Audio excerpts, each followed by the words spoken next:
નમસ્કાર, દૂરદર્શન સમાચારમાં હું દ્વૈત આપનું સ્વાગત કરું છું. આજના સમાચારમાં ખાસ જોઈશું પ્રધાનમંત્રી નરેન્દ્ર મોદીએ દિલ્હીમાં વિવિધ મેટ્રો ટ્રેનના કોરિડોર્સ ખુલ્લા મૂકેલા છે. ત્યારબાદ આજે વિશ્વ મહિલા દિવસ છે. આજે વિશ્વ મહિલા દિવસે ભારતભરમાં તમામ વિશ્વમાં અલગ અલગ કાર્યક્રમો યોજાઈ રહ્યા છે. ગુજરાતમાં પણ ખાસ અલગ અલગ કાર્યક્રમો થવા જઈ રહ્યા છે.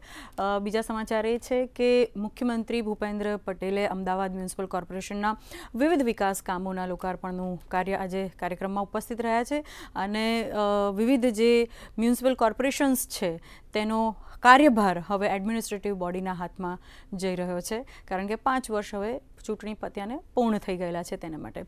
અને બીજા ખાસ સરસ સમાચાર ક્રિકેટના છે. આજે T20ના વર્લ્ડ કપની ફાઇનલ મેચ રમાવાના છે, અમદાવાદમાં રમાવાની છે, નરેન્દ્ર મોદી સ્ટેડિયમમાં. સૌ કોઈ ઉત્સાહિત છે. શું છે સમાચાર જોઈએ વિગતવાર. શરૂઆત કરીએ હેડલાઇન્સથી. પ્રધાનમંત્રી નરેન્દ્ર મોદી આજે દિલ્હી મેટ્રો ટ્રેનના બીજા 2 નવા કોરિડોરનું કરશે ઉદ્ઘાટન.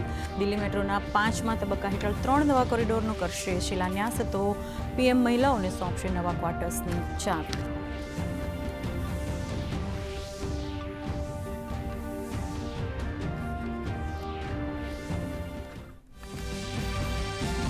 રાષ્ટ્રપતિ દ્રૌપદી મુર્મુના અપમાન પર પશ્ચિમ બંગાળના સીએમ મમતા બેનર્જીએ ઘેરવાના પ્રયાસ. પ્રધાનમંત્રી નરેન્દ્ર મોદીએ કહ્યું, રાષ્ટ્રપતિનું અપમાન લોકતંત્ર વિરુદ્ધ. રાષ્ટ્રપતિએ અપમાનને ગણાવ્યું દુર્ભાગ્યપૂર્ણ.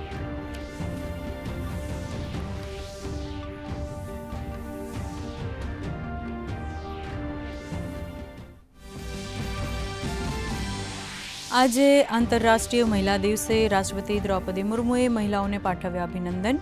મહિલા દિવસની પૂર્વ સંધ્યાએ રાષ્ટ્રપતિએ કહ્યું, શિક્ષિત, આત્મનિર્ભર અને સશક્ત મહિલાઓ કરી શકે છે ગતિશીલ રાષ્ટ્રનું નિર્માણ. રાષ્ટ્રપતિ આજે યોજાનારા વિવિધ કાર્યક્રમોમાં આપશે હાજરી.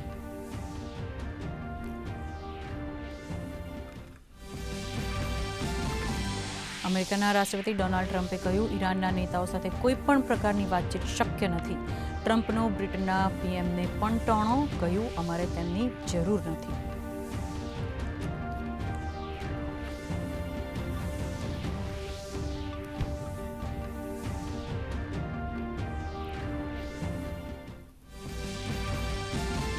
મુખ્યમંત્રી ભૂપેન્દ્ર પટેલે અમદાવાદમાં એએમસીના વિવિધ વિકાસ કાર્યોનું કર્યું લોકાર્પણ. બોડકદેવ સબઝોનલ ઓફિસનું કર્યું નામાભિધાન અને લોકાર્પણ. ઘાટલોડિયા વોટર ડિસ્ટ્રીબ્યુશન સેન્ટરનું કર્યું ઉદ્ઘાટન.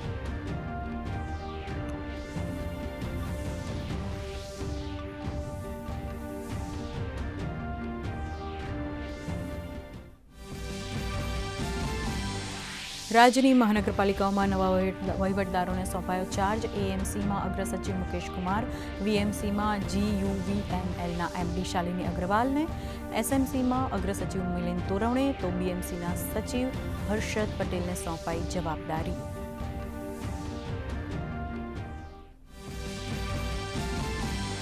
અને અમદાવાદમાં આજે T20 વર્લ્ડ કપ ફાઇનલનો મહામુકાબલો. અમદાવાદના નરેન્દ્ર મોદી સ્ટેડિયમમાં ભારત અને ન્યૂઝીલેન્ડ વચ્ચે ટક્કર. ભારત ઇતિહાસ રચવાના ઈરાદે ઉતરશે મેદાનમાં.